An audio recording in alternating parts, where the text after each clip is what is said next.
Frances, depuis l'Antiquité, certaines transgressions sont considérées comme des abominations devant Dieu. Mais il existe un type de péché qui, selon l'Écriture, ne corrompt pas seulement l'individu, mais détruit aussi des familles, des villes et même des nations entières. Les péchés sexuels ont toujours été parmi les plus sévèrement condamnés, entraînant des conséquences dévastatrices. Mais qu'est-ce qui rend ces transgressions si graves? Toutes les fautes commises dans ce domaine ont-elles le même poids? Et quelles sont celles que la Bible qualifie de pires?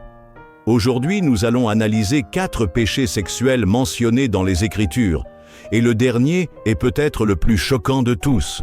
Avant d'analyser les péchés qui altèrent la pureté de l'intimité humaine, il est essentiel de comprendre le dessein céleste pour ce domaine de la vie.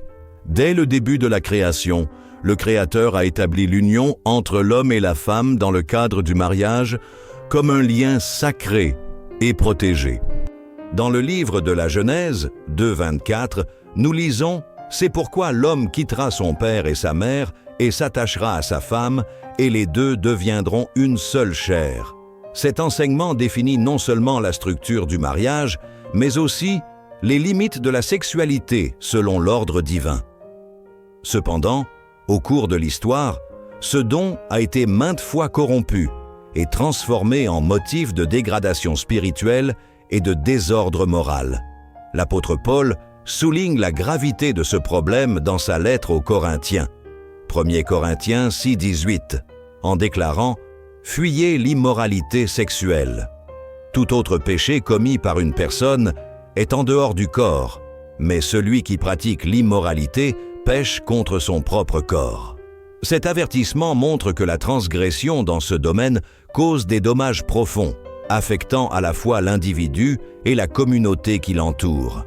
Examinons maintenant la première forme de corruption de ce don sacré, une défaillance qui a ébranlé des trônes, fragmenté des foyers et laissé des traces irréversibles dans l'histoire de l'humanité. Et Jules, Doeit, premier, l'adultère, une faute qui détruit les familles.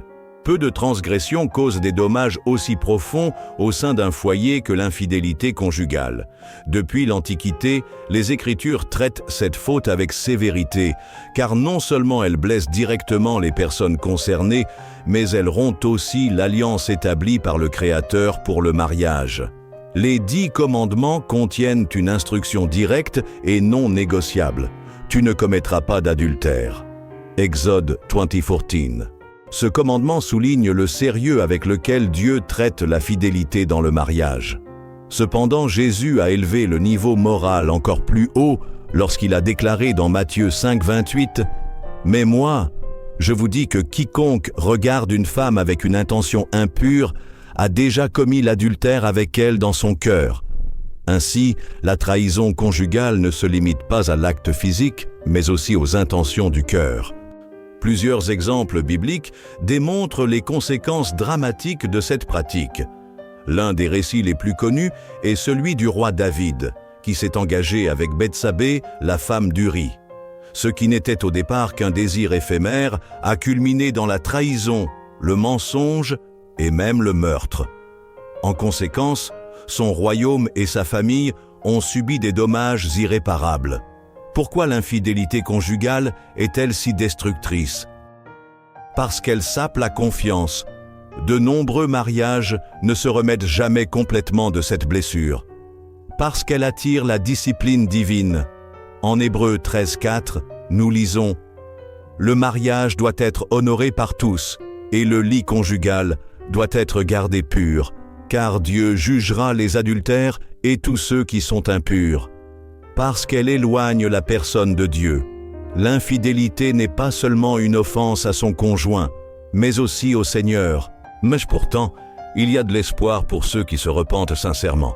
Dans Jean 8, le Christ pardonne à une femme prise en flagrant délit d'adultère, mais lui dit « Va et ne pêche plus ». Si vous croyez en Dieu et en sa parole, écrivez « Amen » dans les commentaires.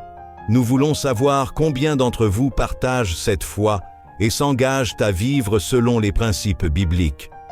Et n'oubliez pas d'aimer et de vous abonner à la chaîne. Passons au deuxième péché. 2. La fornication, une transgression acceptée par la société. Passons maintenant à une autre déformation de la sexualité établie par Dieu. Une erreur qui est devenue de plus en plus courante et acceptée par la société. Les relations sexuelles avant le mariage. Contrairement à l'infidélité conjugale, qui implique la rupture de l'alliance du mariage, la fornication englobe toute implication intime en dehors de l'engagement sacré du mariage. La parole de Dieu traite cette pratique avec sérieux, comme nous le voyons dans Hébreux 13:4. Que le mariage soit honorable entre tous et le lit conjugal sans tache, car Dieu jugera les impurs et les adultères. Cela signifie que l'intimité physique était destinée à être une bénédiction dans le cadre du mariage et que toute forme de relation en dehors de cet objectif va à l'encontre de la volonté de Dieu. Pourquoi ce péché est-il dangereux? Parce qu'il renverse l'ordre établi par Dieu. Le mariage a été institué avant les relations physiques, mais la fornication inverse cette séquence. Parce qu'il a des conséquences douloureuses, des grossesses inattendues, des relations superficielles et une infidélité croissante sont quelques-uns des résultats de cette pratique. Parce qu'elle éloigne la personne du Créateur, l'apôtre Paul avertit en Colossiens 3:5 « Faites mourir votre nature terrestre, l'immoralité, l'impureté, la passion, les mauvais désirs et la cupidité qui sont des idolâtries. » La normalisation de ce comportement n'est pas nouvelle. Au temps biblique, les peuples païens pratiquaient largement ce péché, tout comme aujourd'hui, encouragés par la culture contemporaine.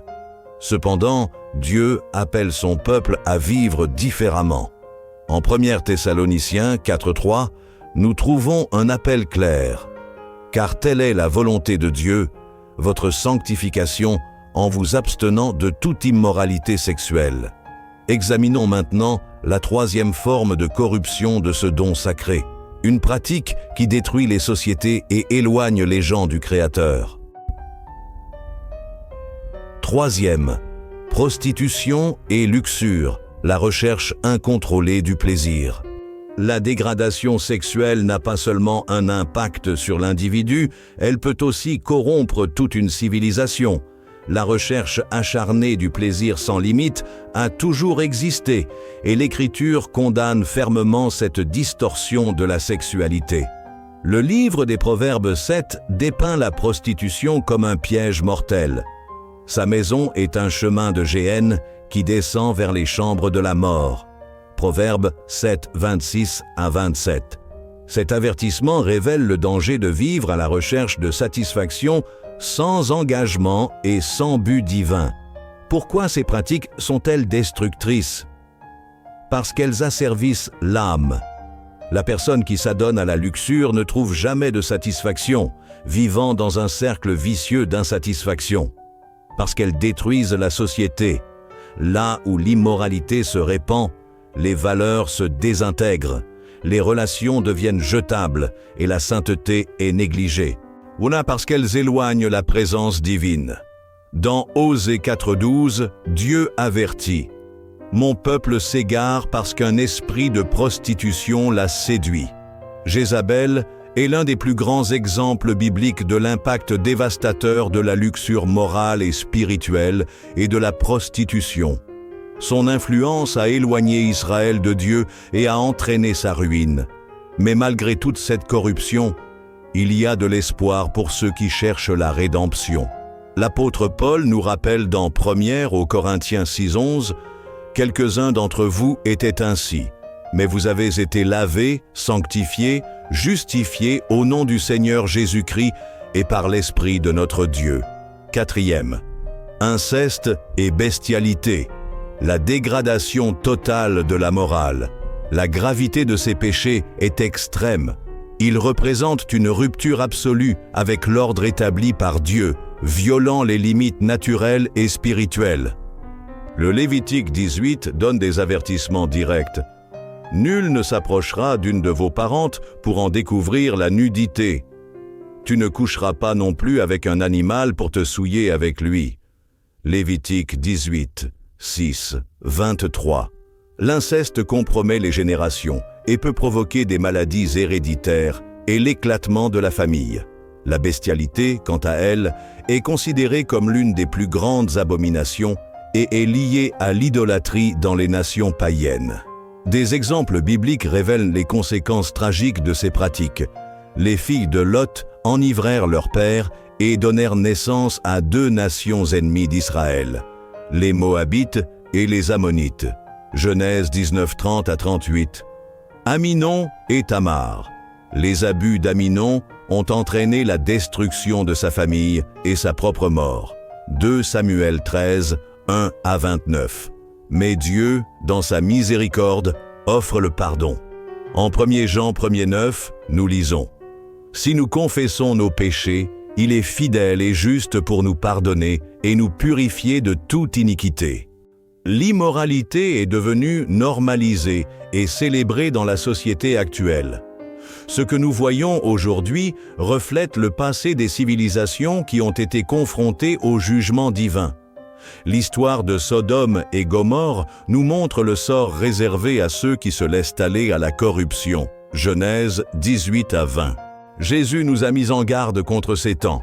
Dans les derniers jours, la méchanceté augmentera et l'amour du plus grand nombre se refroidira. Matthieu 24, 12. Matthieu 24, 12. Mais il nous a aussi donné de l'espoir. Relevez la tête, car votre rédemption est proche. Luc 21, 28. Si cette étude a touché votre cœur, partagez-la avec d'autres. Commentez, abonnez-vous à la chaîne et activez la cloche pour recevoir d'autres études bibliques. Aidez-nous à apporter la parole de Dieu à plus de vies. Rendez-vous dans la prochaine étude. Que Dieu vous bénisse. Né.